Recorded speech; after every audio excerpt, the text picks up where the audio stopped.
দর্শক, অনেকদিন আমাদের সেনা প্রধানের নিয়ে কোনো গুঞ্জন নেই, কোনো কথা নেই, কোনো আলোচনা নেই। সেনাপ্রধান অনেকটা আড়ালেই আছেন।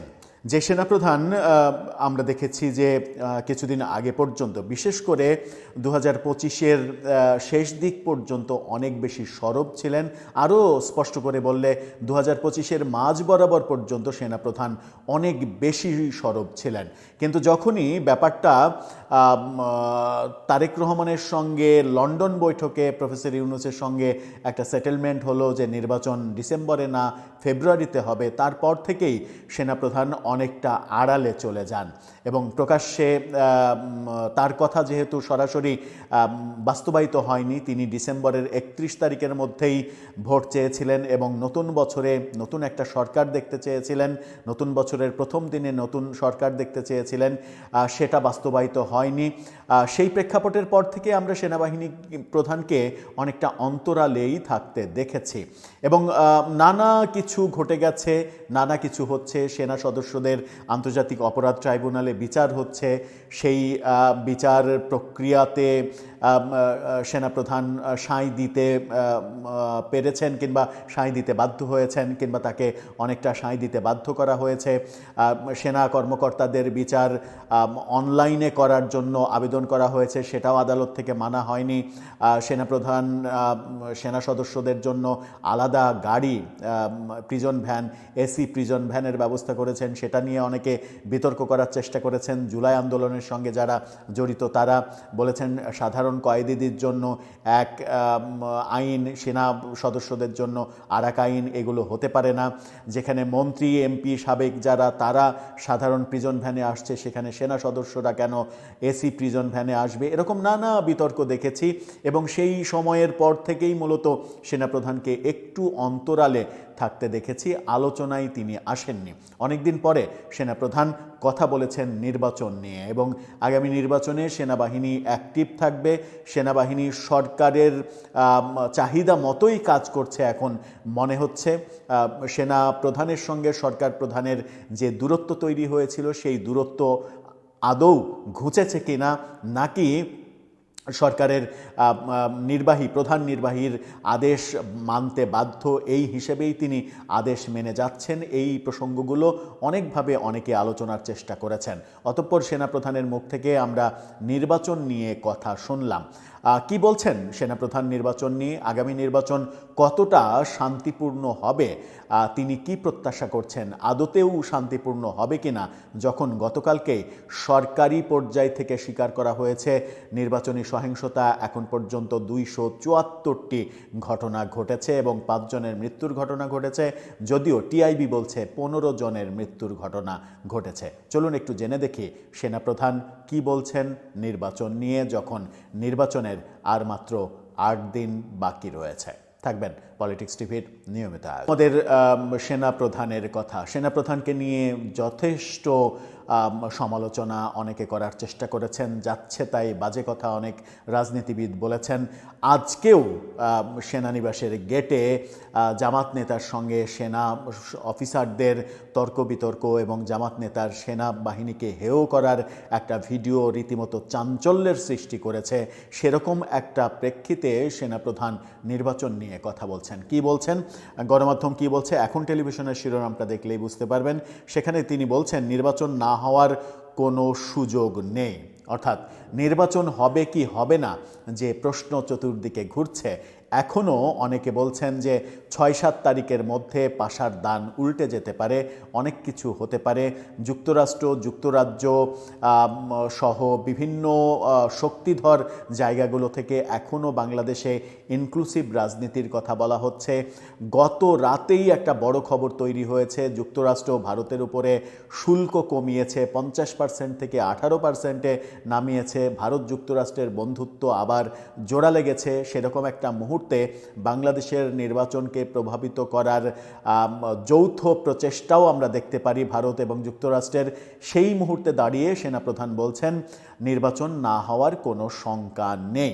আমরা সেনাপ্রধানের কথায় আশ্বস্ত হতেই চাই, কিন্তু বাস্তবতা কতটা আশ্বস্ত করতে পারছে সেটা, পারিপার্শ্বিক বাস্তবতা আমরা যেগুলো দেখছি সেগুলো নিয়ে খুব একটা সন্তুষ্ট হওয়ার বোধহয় কারণ নেই। কি বলছেন তিনি?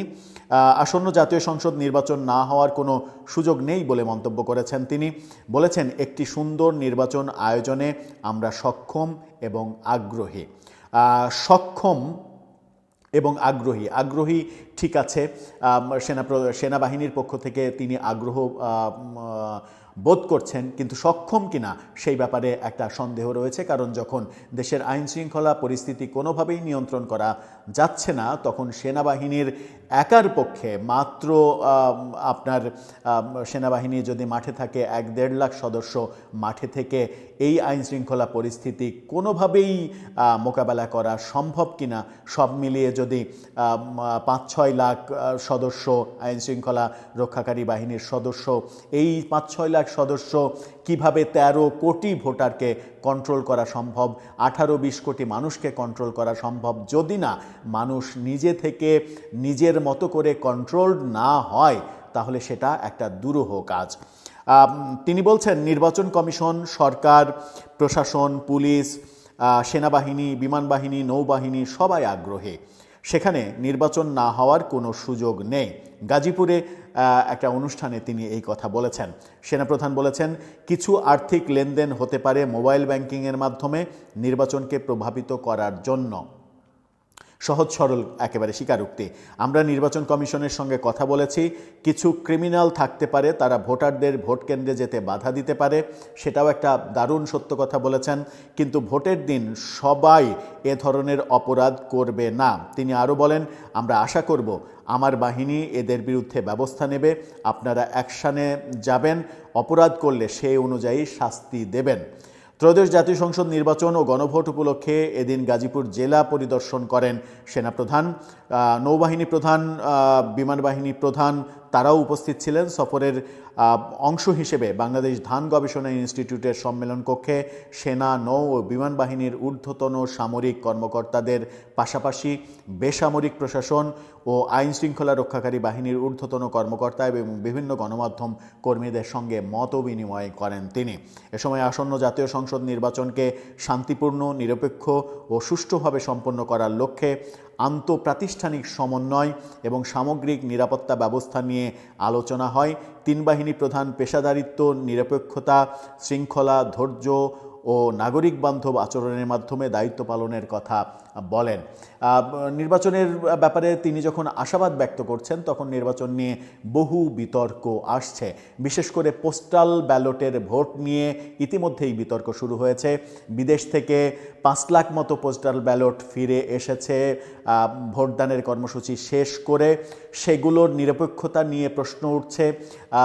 পোস্টাল ব্যালটে ভোটের যে সংখ্যা, প্রায় 15 লাখ পোস্টাল ব্যালটের ভোটের সংখ্যা, এই 15 লাখ ভোট যদি কোনোভাবেই টেম্পারিং করা হয়, তাহলে এই 15 লাখ অনেকগুলো আসনের জয় পরাজয়ের প্রভাবক হিসেবে কাজ করতে পারে। সেই ক্ষেত্রে বিভিন্ন রাজনৈতিক দলের সন্দেহ কাজ করছে। বিশেষ করে একেবারে স্পেসিফিকলি বললে বিএনপির একটা বড় সন্দেহ রয়েছে। তারা মনে করে যে একটা ধর্মভিত্তিক দল এই পোস্টাল ব্যালটের ব্যাপারটাকে কারসাজির মাধ্যমে নিজেদের পক্ষে নেওয়ার চেষ্টা করছে। নির্বাচন কমিশনের বিরুদ্ধেও অভিযোগ রয়েছে, পোস্টাল ব্যালটে প্রতীকের যে সিরিয়াল, সেই সিরিয়াল বাংলা অ্যালফাবেটের সিরিয়াল অনুযায়ী করা হয়নি। বাংলা অ্যালফাবেটের সিরিয়াল অনুযায়ী বাংলা বর্ণমালা কিংবা ইংরেজি বর্ণমালায় আমরা বাম থেকে ডানে যেতে দেখি, কিন্তু নির্বাচন কমিশন উপর থেকে নিচে গিয়েছে। এটা স্পষ্ট আইনের লঙ্ঘন, এটা বলছেন। সব মিলিয়ে নির্বাচন কমিশন কতটা নিরপেক্ষ আচরণ করতে পারছে সেই প্রশ্ন আসছে। গণভোট নিয়ে প্রসঙ্গ এখন তুঙ্গে। গণভোটের পক্ষে যে সরকারের একেবারে ঢাকঢোল পিটিয়ে সবাই মিলে নেমে পড়া, এটাকে অবৈধ বলছে নির্বাচন কমিশন।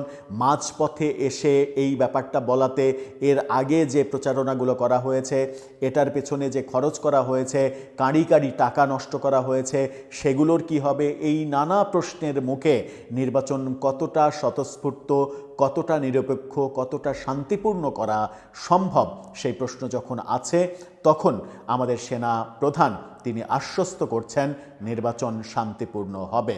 ওদিকে সেনাপ্রধান যখন আশ্বস্ত করছেন, তখন অন্যদিকে সরকার এবং সরকারের একাধিক মন্ত্রণালয় তারা বলছেন যে এই নির্বাচনে যে কোনো সহিংসতা হলে নির্বাচনের দিন কিংবা আগে তার জন্য আওয়ামী লীগকে দায় নিতে হবে।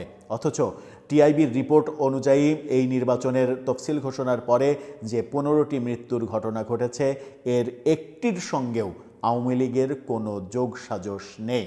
বেশিরভাগ ক্ষেত্রেই বিএনপি জামাত, বিএনপি এনসিপি সংঘর্ষের ঘটনাগুলো আমরা দেখেছি। দর্শক, আপনার মতামত কি এ ব্যাপারে? সেনাপ্রধানের সঙ্গে কি আপনি একমত? ভিন্ন মত থাকলে আপনি জানিয়ে লিখতে পারেন।